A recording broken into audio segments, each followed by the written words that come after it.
स्वागत है आपका। तो कैसे हैं? मुझे उम्मीद है कि आप अच्छे होंगे। यदि आप TG, PGT, JRC, GDC, BPSC, NET, JRF इन परीक्षाओं की तैयारी कर रहे हैं तो ये वीडियो आपके लिए बहुत महत्वपूर्ण है। यदि आप चैनल को पहली बार देख रहे हैं तो इसको सब्सक्राइब कर लें। यदि आपने सब्सक्राइब किया है तो आप वीडियो को लाइक जरूर करें। आज की प्रश्नोत्तरी बहुत महत्वपूर्ण है और विशेषकर जो बच्चे हिंदी साहित्य से जीडीसी असिस्टेंट प्रोफेसर की परीक्षा देने जा रहे हैं वे इस प्रश्नों को जरूर देखें। तो चलिए शुरू करते हैं आज की क्लास। पहला सवाल कह रहा है कि यह कलात्मक बोध का ह्रास नहीं बल्कि एक नए गद्यात्मक यथार्थ की शुरुआत थी जिससे परंपरा पहचान नहीं सकी। मिश्र बंधुओं के काल विभाजन के संदर्भ में अपेक्ष किस आलोचक का है? ए शुक्ल जी का, बी नव कुमार वर्मा, सी नामवर सिंह और डी बच्चन सिंह का। तो ये किसका है आपको बताना है। तो ये कथन जो है वो बच्चन सिंह का है। इन्होंने अपने हिंदी साहित्य के दूसरे इतिहास में मिश्र बंधुओं द्वारा प्रतिपादित मध्यकालिक माध्यमिक काल और अलंकृत काल की सीमाओं पर विचार करते हुए परंपरावादी आलोचकों के विरुद्ध यह जो है मत अपना दिया है। दूसरे सवाल पर आते हैं। दूसरा सवाल कह रहा है कि अपभ्रंश काव्य की प्रवृत्तियों के संदर्भ में निम्नलिखित कथनों पर विचार कीजिए। पहला कह रहा है कि जसरचर्यु में जैन दर्शन के अहिंसा सिद्धांत की व्यवहारिक परिणति दिखाई देती है। दूसरा कह रहा है कि संदेश रासक पहला धर्मेतर रास ग्रंथ है जिसमें विप्लम श्रृंगार की प्रधानता है। आपको कोट के आधार पर उत्तर देना है। ए करेक्ट केवल एक, बी केवल दो, सी करेक्ट एक और दे दोनों, और डी ना तो एक ना तो दो। तो आपको बताना कि इसका सही उत्तर क्या होगा। तो सही उत्तर विकल्प सी हो जाएगा, एक और दो दोनों। पुष्पदंत दशाचर्य जो है जैन सिद्धांतों पर आधारित है। अब्दुल रहमान कृत संदेश रासक पहला ऐसा रास ग्रंथ है जो जो जनोत्तर है और इसमें विक्रमपुर की एक वियोगिनी के विरह की कथा जो है वो कही गई है। तीसरे सवाल पर आते हैं। तीसरा सवाल कह रहा है कि आचार्य रामचंद्र शुक्ल ने सूफी प्रेमाख्यानकों की विचार भूमि का विश्लेषण करते हुए कुतुबुनकृत मृगावती के विषय में क्या कहा है? एक रक इसमें साधक को ईश्वर के रूप में और ईश्वर को साधक के रूप में दिखाया गया है। बी इसकी भाषा शुद्ध अवधि है पर इसमें ठेठपन जायसी से कम है। सी इसमें कबीर की तरह रहस्यवाद की शुष्क कोटियां नहीं है। और डी इसमें प्रेम मार्ग के त्याग और कष्टों की प्रधानता है जो भारतीय पद्धति के अनुकूल है। तो मृगावती के विषय में शुक्ल जी का जो विश्लेषण है वो क्या है ये आपको बताना है। तो इसका विकल्प बी जो है वो क्या होगा, वो सही हो जाएगा। इसकी भाषा शुद्ध अवधि है पर इसमें जो है ठेठपन जायसी से कम है। मृगावती की भाषा अवधि है लेकिन इसमें ग्रामीण ठेठपन नहीं है जो जायसी की पद्मावत में हमें दिखाई देता है। चौथे प्रश्न पर आते हैं। कह रहे कि सूरदास की भक्ति का मूल ढांचे में लोक मंगल की यह भावना नहीं है जो तुलसी में है, परंतु जीवन के उत्सव का ऐसा सघन चित्रण अत्यंत दुर्लभ है। ये स्थापना किसकी है? ए नगेंद्र, बी हजारी प्रसाद द्विवेदी, सी आचार्य रामचंद्र शुक्ल और डी रामविलास शर्मा। तो आपको ये बताना है कि ये जो विचार है ये विचार किसके द्वारा दिया गया है। तो ये विचार हजारी प्रसाद द्विवेदी का है। विकल्प बी उत्तर इसका क्या होगा, सही होगा। हजारी प्रसाद द्विवेदी ने सूर साहित्य में सूरदास की भक्ति को लोक से विमुख न मानकर जीवन के आंतरिक राग और उत्सव के रूप में निदर्शन माना है।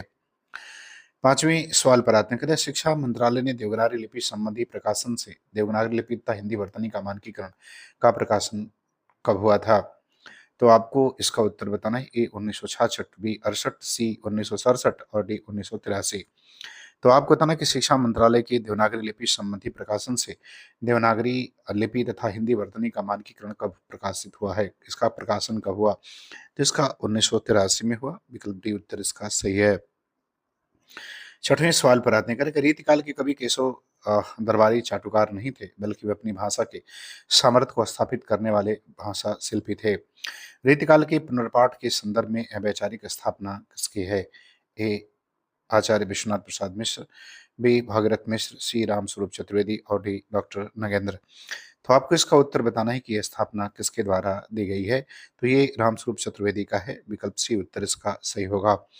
रामस्वरूप चतुर्वेदी ने हिंदी साहित्य और संवेदना का विकास में रीतिकाल को केवल वासना या दरबार या काव्य न मानकर भाषा के संवर्धन और रूपात्मक सजगता का काल भी माना है। सातवें सवाल पर आते हैं। कार्यक्रम सिद्धांत के अंतर्गत साधारणीकरण की व्याख्या करते हुए कवि भावना का साधारणीकरण किसने माना है? ए भट्टनायक, बी आचार्य रामचंद्र शुक्ल, सी डॉक्टर नगेंद्र और डी बाबू गुलाब राय। तो किसने माना है ये बताना है। तो ये माना है डॉक्टर नगेंद्र ने। विकल्प सी उत्तर इसका सही होगा। भट्टनायक के भावुकत्व को जो है इन्होंने माना है। शुक्ल जी ने आलम्बन धर्म का साधारणीकरण माना, जबकि नगन ने स्पष्ट रूप से कवि की अनुभूति या भावना का साधारणीकरण जो है वो स्वीकार किया है। तो विकल्प सी उत्तर जो है वो सही होगा। 8 नंबर प्रश्न पर आते हैं। कह रहे कि कुंतक के वक्रोक्ति जीवितम के अनुसार वक्रोक्ति के 6 भेदों में से निम्नलिखित में से कौन सा शामिल नहीं है? ए वर्ण विन्यास वक्रता, बी पद पूर्वार्ध वक्रता, सी अर्थ विन्यास वक्रता और बी डी प्रबंध वक्रता। तो कौन सा जो है इसमें शामिल नहीं ये बताना है। तो इसमें अर्थ विन्यास वक्रता शामिल नहीं है, विकल्प सी सही होगा। कुंतक ने जो 6 भेद किए हैं उसमें वर्ण विन्यास, पद पूर्वार्ध, पद परार्थ, वाक्य प्रकरण और प्रबंध वक्रता ये शामिल है, जबकि अर्ध विन्यास वक्रता का नाम का कोई स्वच्छंद भेद जो है उन्होंने नहीं माना है। अगले सवाल पर आते हैं। करें घनन की भाषा के विषय में कहा जा सकता है कि वे भाषा के लक्षण और व्यंजक बल की सीमा कहाँ तक है, इसकी पूरी परख रखते थे। यह मत किस आलोचक का है? ए कृष्णलाल, बी आचार्य रामचंद्र शुक्ल, सी विश्वनाथ प्रसाद मिश्र और डी आचार्य नंदुलारे वाजपेयी। तो आपको बताना कि ये मत किसके द्वारा दिया गया है, ये मत किसका है ये आपको बताना है। तो ये शुक्ल जी का मत है, विकल्प भी उत्तर सही होगा। शुक्ल जी ने घनानंद की प्रशंसा में लिखा है कि भाषा पर जैसा अशोक अधिकार इनका था वैसा और किसी कवि का नहीं। उन्होंने इन्हें लाक्षणिक मूर्तिमत्ता का कवि जो है वो माना है। 10वें सवाल पर आते हैं। कह रहे हैं कि पाश्चात्य काव्यशास्त्र के अंतर्गत टी.एस. एलियट के वस्तुनिष्ठ समीकरण का मुख्य उद्देश्य क्या है? ए कवि के व्यक्तिगत जीवन के दुखों को सीधे व्यक्त करना, बी कला में वैयक्तिकता को नष्ट कर कला को सार्वभौमिक बनाना, सी अमूर्त भावनाओं को अभिव्यक्त करने के लिए ठोस वस्तुओं, घटनाओं और परिस्थितियों का जाल बुनना और डी काव्य को इतिहास का पूरक सिद्ध करना। तो इसमें मुख्य उद्देश्य क्या है जो है वो आपको बताना है। तो इसमें मुख्य उद्देश्य विकल्प सी जो है वो हो जाएगा। अमूर्त जो है भावनाओं को व्यक्त करने के लिए ठोस वस्तुओं, घटनाओं का, परिस्थितियों का जाल बुनना। इलियट का मानना था कि कलाकार अपनी भावना सीधे पाठक को नहीं दे सकता, उसे ऐसी वस्तुओं या घटनाओं की श्रृंखला ढूंढनी होगी जो उस भावना का प्रतीक बन सके। 11 नंबर सवाल पर आते हैं। कह रहे हैं कि भारतेंदु का साहित्य राष्ट्रीय चेतना का साहित्य तो है, परंतु उनकी राष्ट्रीयता में औपनिवेशिक दासता के अंतर्विरोध भी साफ दिखाई देते हैं। इस मार्क्सवादी स्थापना के प्रणेता कौन है? ए शिवदान सिंह चौहान, रामविलास शर्मा, प्रकाश चंद्र गुप्त और नामवर सिंह। तो 11 नंबर प्रश्न का उत्तर बताना है सही क्या होगा। तो इसका सही उत्तर विकल्प बी हो जाएगा। इसकी स्थापना रामविलास शर्मा की है। ये रामविलास शर्मा ने अपनी पुस्तक भारतेंदु और हिंदी भाषा की विकास परंपरा में इस युग की देशभक्ति और राजभक्ति के द्वंद्व का व्यापक विश्लेषण जो है वो इन्होंने किया है। बात करते हैं सवाल नंबर 12 की। 12 में कह रहे कि मैथिली चंद्रगुप्त की कृति साकेत के 9वें सर्ग में उर्मिला की विरहदशा का जो वर्णन है वो किस संस्कृत काव्य परंपरा से सर्वाधिक प्रेरित है? ए कालिदास की मेघदूतम, भवभूति का उत्तर रामचरितम, माघ का शिशुपाल वधम और डी भारवी का किरातार्जुनीयम। तो सही उत्तर क्या होगा ये आपको बताना है। तो इसका सही उत्तर विकल्प ए हो जाएगा, कालिदास का मेघदूतम। रविन्द्रनाथ ठाकुर के निबंध काव्य उपेक्षिता से प्रेरणा लेकर गुप्त जी ने उर्मिला को केंद्र में रखा। उर्मिला की विरह व्याकुलता और प्रकृत चित्रण पर मेघदूत की यक्ष विरह परंपरा का जो है वो गहरा प्रभाव दिखाई देता है। सवाल नंबर 13 पर आते हैं। करें कि अरि वरुणा की शांत कछार कविता जयशंकर प्रसाद के किस काव्य संग्रह में संकलित है और इसका मूल स्वर क्या है? ए लहर ऐतिहासिक करुणा स्वर, बी झरना व्यक्तिक रहस्यवाद, सी आंसू आध्यात्मिक वियोग और डी कानन कुसुम प्रकृत चित्रण। तो इसका उत्तर जो है आपको क्या करना है वो बताना है। तो इसका उत्तर विकल्प ए जो है वो क्या होगा, वो सही हो जाएगा, लहर ऐतिहासिक करुणा स्वर। देखिए कविता लहर जो 1933 में प्रकाशित है, जिसमें संकलित है ये पंक्ति जो उसमें संकलित है, इसमें वरुणा के तट पर बुद्ध के उपदेशों और प्राचीन भारतीय करुणा व शांति के गौरव का स्मरण किया गया है। 14 नंबर सवाल पर आते हैं। करें कि निराला की लंबी कविता राम की शक्ति पूजा का वैचारिक ढांचा मुख्यतः किस दर्शन पर आधारित है? ए अरविंद का अतिमानस दर्शन, बी विवेकानंद का नव वेदांत दर्शन, सी कश्मीर का प्रतिविज्ञा दर्शन और डी बौद्ध दर्शन का शून्यवाद। तो किस पर आधारित है ये आपको क्या करना है वो बताना है। तो ये जो है विवेकानंद का जो नव्य वेदांत दर्शन है उस पर आधारित है, विकल्प बी उत्तर इसका सही हो जाएगा। राम की शक्ति पूजा में राम का संशय, शक्ति की मौलिक कल्पना और अंततः अंतःकरण की विषय स्वामी विवेकानंद के नव्य वेदांत और शाक्त जो दर्शन है उसके समन्वय से अनुप्रमाणित होता है।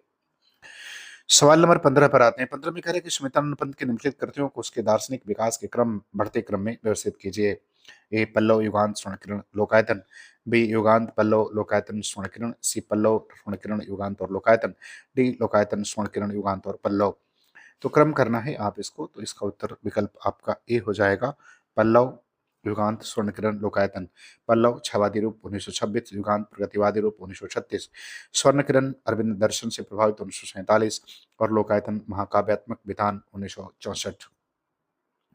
सवाल नंबर 16 पर आते हैं। करें कि मुक्तिबोध का काव्य आत्म साक्षात्कार का काव्य है, जहाँ फैंटेसी केवल शिल्प नहीं बल्कि एक ज्ञान मीमांसा है। ये कथन किसका है? ए नामवर सिंह, बी मलयज, सी शमशेर बहादुर सिंह और डी डॉक्टर रामविलास शर्मा। तो मत किसका है ये आपको बताना है। तो ये नामवर सिंह का है। विकल्प ए उत्तर इसका क्या होगा? सही हो जाएगा। नामवर सिंह ने अपनी रचना कविता के नए प्रतिमान में मुक्तिबोध के अंधेरे में कविता और उनकी फैंटेसी प्रक्रिया को एक ज्ञान मीमांसात्मक औजार के रूप में व्याख्यायित किया है। 17 नंबर सवाल पर आते हैं। कहरतार सप्तक 43 की भूमिका में अज्ञात कवियों को राह के अन्वेषी कहा है। इन अन्वेषण का मुख्य अर्थ क्या है? ए नए भौगोलिक सत्यों की खोज करना, बी मार्क्सवादी विचारधारा के लिए नए जन्म रास्ते खोजना, सी मानव सत्य और अभिव्यक्ति के नए माध्यमों शिल्पों का अन्वेषण और डी रूढ़िवादी धार्मिक मान्यताओं की प्रतिस्थापना। तो सही उत्तर क्या है कि अन्वेषण का मूल अर्थ क्या है? तो इसका मूल अर्थ है मानव सत्य और अभिव्यक्ति के लिए नए माध्यमों और शिल्प का अन्वेषण, अर्थात विकल्प सी उत्तर इसका क्या होगा? वो सही हो जाएगा। सवाल नंबर 18 पर आते हैं। निम्न में से किस कवि का संबंध नकीनवाद से नहीं है? ए नलिल बिलोचन शर्मा, केसरी कुमार, नरेश मेहता और नरेश कुमार। तो किसका संबंध नहीं है ये आपको बताना है। तो इसमें नरेश मेहता का संबंध नहीं है। विकल्प सी सही होगा। नकीनवाद की स्थापना बिहार के 3 कवियों नलिल बिलोचन और केसरी कुमार और नरेश ने के नामों के पहले अक्षर से हुई थी। नरेश मेहता दूसरे शतक के कवि हैं। 19 नंबर सवाल पर आते हैं कि संसद संसद से सड़क तक संकलन की किस कविता में धूमिल ने भारतीय जनतंत्र की विसंगतियों का पर तीखा प्रहार करते हुए उसे अंधेर की साजिश कहा है? ए मुंशीराम, बी पटकथा, सी बी सालबाद और डी नक्सलवादी। तो आपको इसका उत्तर बताना है कि इसका सही उत्तर क्या होगा। तो इसका सही उत्तर पटकथा हो जाएगा। विकल्प बी सही होगा। पटकथा धूमिल की लंबी और सबसे राजनीतिक कविता है, सबसे जो है राजनीतिक कविता है, जिसमें मोहभंग और जनतंत्र के खोखलेपन का अत्यंत क्रूर चित्रण जो है वो किया गया है। 20 नंबर सवाल पर आते हैं कि बाण भट्ट की आत्मकथा के संदर्भ में निम्नलिखित कथनों में से कौन सा कथन जो है वो असत्य है? ए यह उपन्यास 7वीं शताब्दी के हर्षवर्धन कालीन भारत की पृष्ठभूमि पर आधारित है। बी महामाया इस उपन्यास में तांत्रिक साधना और विद्रोही चेतना का प्रतीक है। सी बाणभट्ट पूर्णतः रूढ़िवादी ब्राह्मण व्यवस्था का समर्थक चरित्र है। और सी नारी शरीर देह मंदिर की बात पवित्र है, यह सुचरिता का प्रख्यात कथन है। तो कौन सा असत्य है ये बताना है। तो असत्य इसमें विकल्प सी हो जाएगा। ब्राह्मण पूर्णतः रूढ़िवादी ब्राह्मण व्यवस्था का समर्थन चरित्र है, ये नहीं है। इस उपन्यास में एक ब्राह्मण एक विद्रोही लोकधर्मी और रूढ़ियों को तोड़ने वाला पात्र है, जो अछूतों और स्त्रियों के सम्मान के लिए व्यवस्था से टकराता है। 21 नंबर सवाल पर आते हैं कि शेखर एक जीवनी के विषय में आलोचकों का मत है कि उपन्यास थॉमस मॉन के मैजिक माउंटेन और किस पाश्चात्य मनोवैज्ञानिक के सिद्धांतों से अप्रत्यक्ष प्रभावित है? A Carl Jung, B Alfred Adler, C Sigmund Freud और डी जाक लकान। तो किससे प्रभावित है ये आपको बताना है। तो आसान सा सवाल है, ये सिगमंड फ्रायड से प्रभावित है। विकल्प सी उत्तर जो है वो सही हो जाएगा। इस उपन्यास में शेखर की ग्रंथियों, उसके बाल्यकाल के भय और यौवन चेतना के विकास पर फ्रायड की कामेच्छा, जिसको लिबिडो कहते हैं, का और अंतर्मन के विश्लेषण का गहरा प्रभाव जो है वो दिखाई देता है। 22 नंबर सवाल पर आते हैं कि फणीश्वरनाथ रेणु का मेला आंचल उपन्यास का वह कौन सा पात्र है जो मार्क्सवादी विचारधारा से जुड़ा है परंतु अंततः व्यवस्था का शिकार हो जाता है? ए भावनदास, बी कालीचरण, सी बालदेव और डी कह रहा है कि डॉक्टर प्रशांत। तो इसका उत्तर क्या होगा ये आपको बताना है। तो इसका उत्तर विकल्प बी हो जाएगा, कालीचरण। कालीचरण गांव का एक उत्साही नवयुवक है जो सोशलिस्ट पार्टी के से जुड़ता है, जबकि बावनदास गांधीवादी मूल्यों का प्रतीक है, जिसकी हत्या जो है वो कर दी जाती है। बात करते हैं सवाल नंबर 23 की। कह रहे परिंदे, हाँ, कहानी को नामवर सिंह ने नई कहानी की पहली कृति माना है। इस कहानी की केंद्रीय पात्र लतिका किस आंतरिक मन स्थिति से गुजर रही है? इसका उत्तर जो है आपको क्या करना है, वो इसका उत्तर आपको बताना है। एक है कि राजनीतिक विद्रोह और आर्थिक संकट भी अतीत की स्मृतियों का पिंजर और अकेलेपन की त्रासदी। सी महानगरी जीवन की यांत्रिकता और डी पारिवारिक विघटन का सामाजिक संताप। तो 23 का उत्तर बताना है। इसका सही उत्तर क्या होगा? इसका सही उत्तर विकल्प ही हो जाएगा, अतीत की स्मृतियों का पिंजर और अकेलेपन की त्रासदी। 24 नंबर सवाल पर आते हैं कि जयशंकर प्रसाद के नाटक स्कंदगुप्त के किस पात्र का है प्रख्यात कथन है कि अधिकार सुख कितना मादक और सारहीन है? ए प्रणदत्त, बी चक्र पालित, सी स्कंदगुप्त और डी भट्टार्क। तो इसका सही उत्तर क्या होगा, ये आपको क्या करना है वो बताना है। तो इसका सही उत्तर विकल्प सी हो जाएगा, यह स्कंदगुप्त का है। इस नाटक के बिल्कुल जो आरंभ है, प्रथम अंक का प्रथम दृश्य कह लीजिए का यह स्वगत कथन है, जो स्कंदगुप्त के दार्शनिक और वैराग्यपूर्ण अंतर्मन को उद्घाटित करता है। 25 नंबर सवाल पर आते हैं कि भारतेंदु हरिश्चंद्र के भारत दुर्सा नाटक के संदर्भ में कौन सा पात्र अमूर्त भाव का प्रतीक नहीं है? ए भारत भाग्य, बी मदिरा, सी आलस्य और डी संपादक। तो कौन सा पात्र जो है वो अमूर्त भाव का जो है वो प्रतीक नहीं है, तो वो संपादक नहीं है। विकल्प डी उत्तर इसका क्या होगा, सही हो जाएगा। देखिए, भारत दुर्सा एक मिश्रित रूपक है। इसमें आलस्य, मदिरा, अंधकार, भारत भाग्य अमूर्त भावों के मानकीकरण है, जबकि संपादक एक यथार्थमूर्त वर्ग का प्रतिनिधित्व जो है वो करता है। 26 नंबर सवाल पर आते हैं कि आषाढ़ का एक दिन मोहन राकेश का यह नाटक है। नाटक में विलोम का चरित्र किस रूप में निर्मित किया गया है? ए कालिदास का परम मित्र और शुभचिंतक, बी कालिदास का एंटी हीरो अर्थात जिसको प्रतिनायक कहते हैं, जो यथार्थ की क्रूरता का प्रतिनिधित्व करता है, बी उज्जैनी का राजपुरुष जो मल्लिका का अपहरण करना चाहता है, और डी एक काल्पनिक दार्शनिक जो केवल सूत्रधार का कार्य करता है। तो आपको बताना है कि विलोम का जो कैरेक्टर है, जो चरित्र है, वो किस रूप में निर्मित किया गया है। तो इसका उत्तर अगर देखेंगे तो विकल्प बी जो है इसका उत्तर क्या होगा, वो सही हो जाएगा। ये कालिदास का एंटी हीरो है, यथार्थ की क्रूरता का प्रतिनिधित्व जो है वो करता है। मोहन राकेश के नाटक में विलोम को कालिदास के ठीक विपरीत खड़ा किया गया है। जहां कालिदास भावुक और पलायनवादी है, वहीं विलोम क्रूर यथार्थ और धरती से जुड़ा हुआ पात्र दिखाई देता है। 27 नंबर प्रश्न पर आते हैं करें कि आचार्य शुक्ल के निबंध कविता क्या है कि अनुसार काव्य का अंतिम लक्ष्य जगत के मार्मिक पक्षों का प्रत्यक्षीकरण करके उनके साथ मनुष्य के हृदय का सामंजस्य स्थापन करना है। यह स्थिति क्या कहलाती है? ए अर्थगौरव, बी रसलता का हृदय की मुक्तावस्था, सी नाद सौंदर्य और डी जो है वक्रोक्ति वितान। तो क्या कहलाती है ये आपको बताना है। तो ये कहलाती है रसदशा या हृदय की मुक्तावस्था, अर्थात विकल्प भी उत्तर इसका क्या होगा, वो सही हो जाएगा। देखिए, शुक्ल जी ने जैसे ज्ञान मार्ग के लिए ज्ञान दशा होती है, वैसे उपासना या काम मार्ग के लिए रस दशा होती है, ये बताया है, जिसे हृदय की मुक्तावस्था जो है वो मुक्तावस्था कहते हैं। 28 नंबर प्रश्न पर आते हैं, कुटिस निबंध में हजारी प्रसाद द्विवेदी ने इस तुक्ष पौधे के माध्यम से मनुष्य को जीवन दर्शन का संदेश दिया है। तो आपको ये बताना है, एक संसार के विरक्त होकर संसार लेने का, भी अपराजित जिजीविषा स्वावलंबन और कठिन परिस्थितियों में भी शान से जीने का, सी केवल राशि सुखों की निंदा करने का, और डी बौद्ध दर्शन के क्षणभंगुरता को अपनाने का। तो ये जो पौधा है, इसके माध्यम से किस चीज का संदेश जो है वो देते हैं? तो इसका उत्तर विकल्प जो है बी सही हो जाएगा, अपराजित जिजीविषा स्वावलंबन और कठिन परिस्थितियों में भी ज्ञान शान से जीने का। देखिए, द्विवेदी जी ने सूखी पहाड़ियों पर बिना किसी सहारे के शान से लहलाते कुटिच के पौधे को मानव के धैर्य और अपराजय जीवन शक्ति का अप्रतिम प्रतीक जो है वो माना है। 29 नंबर सवाल पर आते हैं, कह रहे हैं कि रामविलास शर्मा ने ऋग्वेद से लेकर मार्क्सवाद तक के वैचारिक विकास का अध्ययन अपनी किस महा प्रकल्पनात्मक कृति में किया है? ए भारत संस्कृति और हिंदी प्रदेश, बी इतिहास दर्शन, सी पश्चिमी एशिया और भारत, और डी भारत में अंग्रेजी राज और मार्क्सवाद। तो इसका सही उत्तर क्या होगा, ये बताना है। तो इसका सही उत्तर विकल्प ए हो जाएगा, भारतीय संस्कृति और हिंदी प्रदेश। 30 नंबर सवाल पर आते हैं, कह रहे हैं कि समानांतर कहानी आंदोलन के पुरस्कर्ता कमलेश्वर ने इस आंदोलन का मुख्य उद्देश्य क्या घोषित किया था? ए कहानी को केवल मनोरंजन और चमत्कार की विधा मानना, बी कहानी को आम आदमी के जीवन के यथार्थ संघर्षों के समानांतर जोड़कर खड़ा करना, सी शिल्प के स्तर पर केवल अमूर्त प्रयोग करना, और डी प्राचीन मिथकों का पुनरुत्थान करना।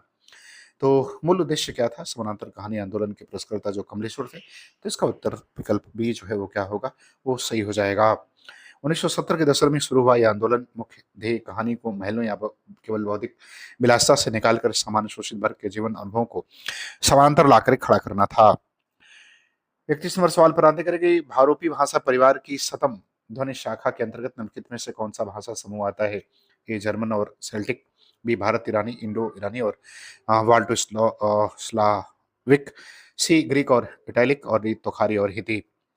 तो आपको बताने का कौन सा भाषा समूह जो आता है, तो आता है भारत ईरानी, अर्थात विकल्पी उत्तर इसका जो है वो सही हो जाएगा। 12वीं परिवार को दो भागों में बांटा गया, शतम और पेटुगम, दो भागों में जो है वो बांटा गया है। 32 नंबर सवाल पर आते हैं, करें कि अपभ्रंश की व्याकरणीय विशेषताओं के संदर्भ में कौन सा कथन सत्य है? ए अपभ्रंश पूर्णतः स्वगात्मक भाषा थी, बी अपभ्रंश में प्राकृत की तुलना में प्रसर्गों का विकास तेजी से हुआ, सी अपभ्रंश में तीन वचनों का प्रयोग सुरक्षित रहा, और डी इसमें केवल तत्सम शब्दों की ही बहुलता है। तो कौन सा कथन सत्य है ये आपको बताना है। तो कथन जो है विकल्प बी जो है इसमें क्या है, वो सत्य है। अपभ्रंश में प्राकृत की तुलना में प्रसर्गों का विकास तेजी से हुआ, और अपभ्रंश वियोगात्मक की ओर बढ़ रही थी, जिसके कारण विभक्तियों के स्थान पर नए प्रसर्गों का विकास होने लगा। इसमें केवल 2 ही वचन, एकवचन और बहुवचन जो है वो शेष रह गए। बात करते हैं सवाल नंबर 33 की। करेक्ट दूसरी परंपरा की खोज मुख्यतः किस आलोचक के वैचारिक अवदान और उसके उनके आलोचना सिद्धांतों पर केंद्रित करती है?